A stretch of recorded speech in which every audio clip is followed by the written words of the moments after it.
The slap echoed before the scream. Io Okafor didn't realize her hand had moved until Min-Joon staggered backward, his cheek blooming red, the sound cracking through the luxury apartment like a gunshot.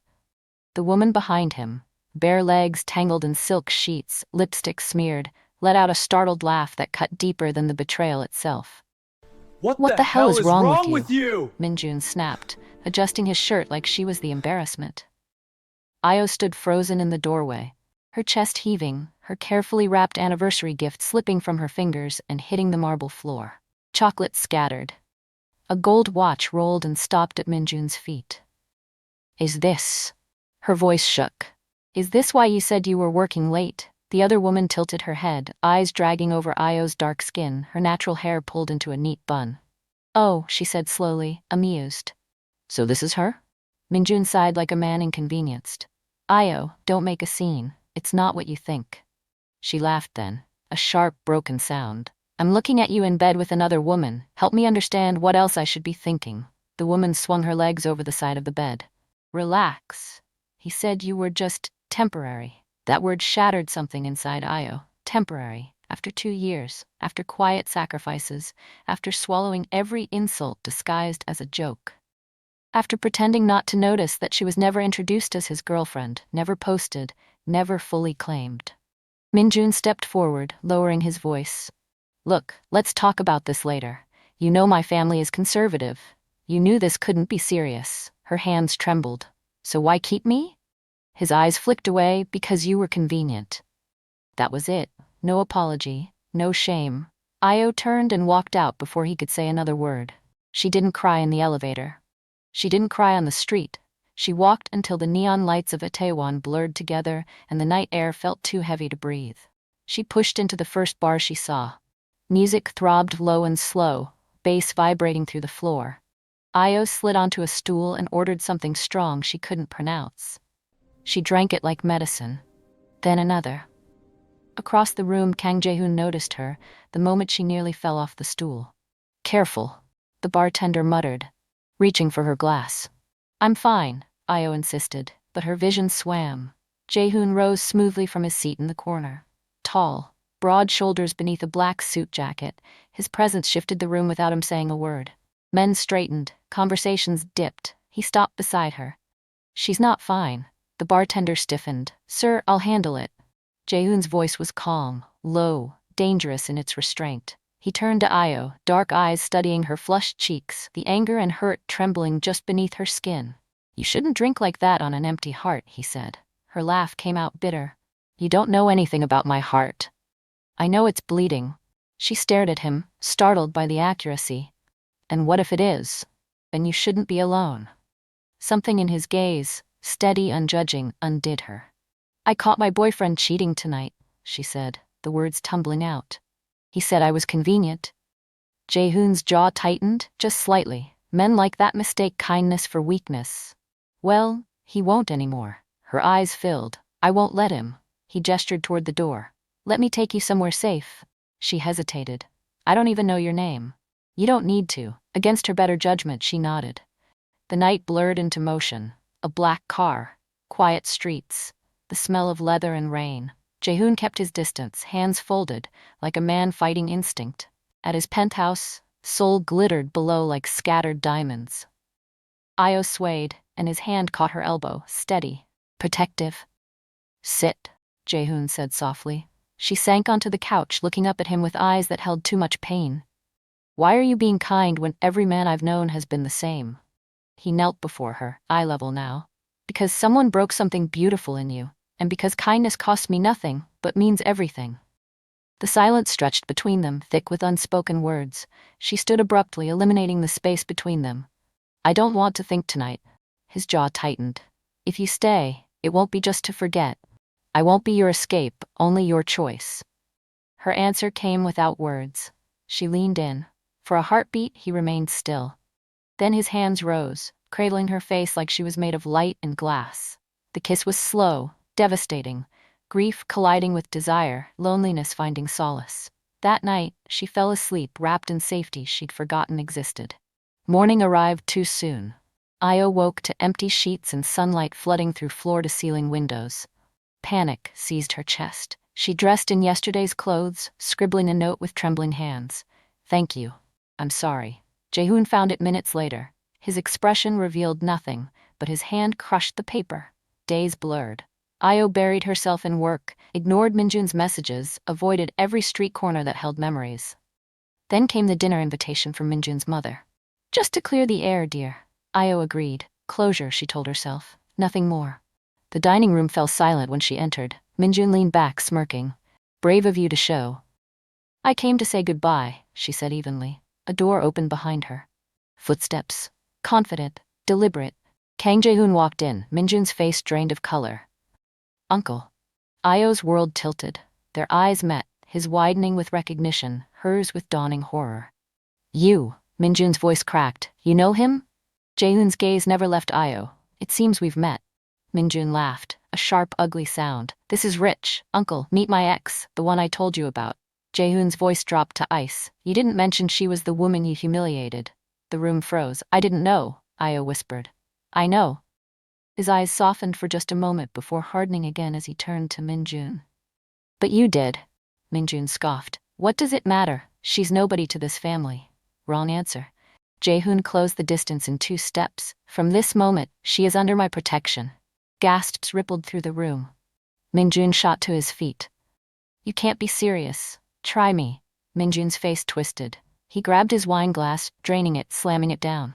"Protection, uncle." He laughed bitterly. "You think you can give her what she needs? Children? A future?" "Min-Joon," his mother gasped, but he was unraveling. "Everyone here knows the truth. The family doctor confirmed it years ago. You're impotent. You can't." The slap came like lightning. Io's palm cracked across his face, spinning his head sideways. Wine glasses rattled. Silence detonated. Min-Joon stumbled, hand to his reddening cheek, eyes wide with shock. "You," Io said, voice trembling with fury, "will never speak to him that way again." Min-Joon touched his jaw, but the smirk crept back. "Defending him won't change biology. Ask anyone. My uncle is enough."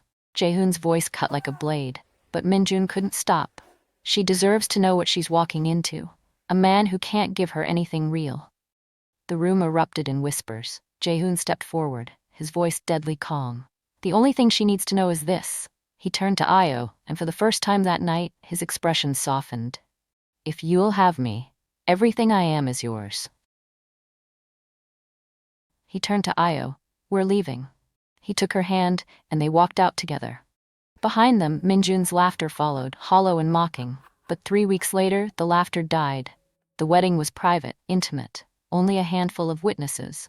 Jae-Hoon had moved fast, bypassing family approval, tradition, everything. The marriage certificate was signed. Io became Mrs. Kang, and Seoul noticed. She stepped out of luxury cars in Chanel. Her hair, once modestly styled, now fell in glossy waves over her shoulders. Diamond earrings caught the light. Her dresses, deep reds, midnight blacks, clung to her curves like they were made for her body alone. She was radiant, glowing, confident. Min-Joon saw her at a charity gala. His new girlfriend, a pale imitation of what he'd lost, clung to his arm, but his eyes were locked on Io. She walked past him without a glance. His hands clenched into fists. "She's different," a lady murmured. "Shut up," Min-Joon snapped. That night, he drank until he couldn't stand. The image of Io, untouchable, beautiful, happy, burned in his mind. But the real blow came 2 months after the wedding. Io sat in the private doctor's office, hands trembling as she stared at the test results. Pregnant. She didn't know whether to laugh or cry. Jae-Hoon had been gentle, patient, passionate. Their nights together had been intense, real, nothing like the distant coldness she'd endured with Min-Joon. She'd felt his body respond to her, felt the way he came alive under her touch. But now, this, she knew what it would mean. Jae-Hoon found her on the balcony that evening, staring out at the city. "What's wrong?" he asked, stepping beside her. She handed him the test results without a word. His eyes scanned the results, once, twice, then he went completely still. "Io." His voice cracked, something she'd never heard before. The paper trembled in his hands. We're pregnant," she whispered. The mask he wore for the world shattered. His eyes flooded with something raw and overwhelming. Disbelief, hope, joy, so he kissed her harder. It was festive season, hence family meetings was a silent ritual for them. Min-Joon's mother demanded it.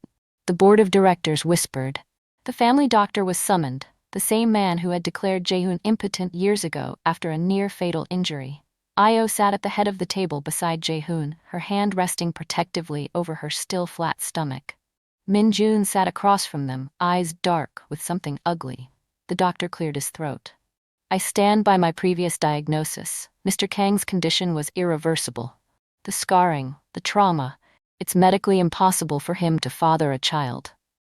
Gasps rippled through the room. Min-Joon leaned forward. So you see, Uncle, she's been unfaithful. Io's hands clenched, but Jae-Hoon squeezed her fingers gently. You're wrong, Jae-Hoon said, his voice calm but deadly. The doctor shifted uncomfortably. Mr. Kang, I understand this is difficult. I was there, Jae-Hoon interrupted. I know what happened. I felt her hands on me. I felt my body respond in ways I thought were lost. I felt everything. His gaze swept the room. This child is mine. Uncle, please. Min-Joon started. She didn't betray me. She healed me. Silence. Min-Joon's mother spoke carefully. Perhaps a paternity test. Fine. Jae-Hoon's eyes locked on his nephew. But when it proves I'm the father, every single person in this room will apologize to my wife, on their knees. The months crawled by. Io endured the whispers, the stares, the thinly veiled accusations. But Jae-Hoon never wavered. He was there for every appointment, every craving, every moment of doubt. He made Io, his wife, go for medical checkups at the most expensive hospital in Seoul. And when she went into labor, he held her hand through every contraction. The delivery room was chaos. Twins, the doctor announced, stunned. 2 babies, a boy and a girl, perfect, healthy, beautiful. Io wept as they were placed in her arms. Jae-Hoon stared at them, something breaking and remaking itself in his chest. The paternity test was processed immediately. The results came back 3 days later. 99.9% match. Both children were unquestionably Jae-Hoon's. The family doctor was summoned again. He stammered through an explanation. Misdiagnosis, outdated tests, psychological factors affecting physical response, but no one cared about his excuses. He was quietly dismissed. His reputation shattered. The family gathering was mandatory. Min-Joon stood stiffly in the corner, face pale, jaw tight. One by one, family members approached Io. One by one, they knelt. Forgive us. We were wrong. We're sorry. Io accepted each apology with grace, the twins sleeping peacefully in their bassinet beside her. Min-Joon was the last. He approached slowly, hands shaking. He'd lost everything, his position, his respect, his pride. The woman he'd cheated with had left him the moment the money dried up. He had nothing. He stopped in front of Io, eyes on the floor. I'm sorry, he whispered. She looked down at him, remembering the slap, the humiliation, the word convenient. You should be, she said softly. Then she turned to Jae-Hoon, who stood beside her, hand resting gently on her shoulder. Min-Joon rose and left without another word. Weeks later, the christening was held. The twins were named and blessed before the family, their existence undeniable proof of a miracle. Kang Ji-woo, Kang Mi-sun, the Mafia king's heirs. Seoul whispered the story in awe, how the untouchable Kang Jae-Hoon had found the one woman who could bring him back to life, how love had conquered the impossible. Io stood on the balcony of their penthouse, twins asleep in their nursery, the city glittering below. Jae-Hoon wrapped his arms around her from behind, resting his chin on her shoulder. Do you regret it? He asked quietly. She leaned back into him. Catching him cheating? No, becoming a wife to his uncle. He said coldly. She smiled, not for a second. He turned her to face him, eyes soft in a way they only were for her. You gave me everything I thought I'd lost, and you gave me everything I thought I didn't deserve. He kissed her then, slow and deep, tasting like promises and forever. From the ashes of betrayal, something real had risen. The Korean Mafia king had found his queen, and together they built an empire that no one could tear down. Min-Joon watched from the street below, alone in the shadows, staring up at the penthouse where light and laughter spilled into the night. He'd lost everything, and it was no one's fault but his own. He turned and walked away, disappearing into the Seoul night, a ghost of what he used to be. Above him, Io laughed at something Jae-Hoon whispered. The sound carried on the wind, beautiful, free, alive. And the city remembered her name,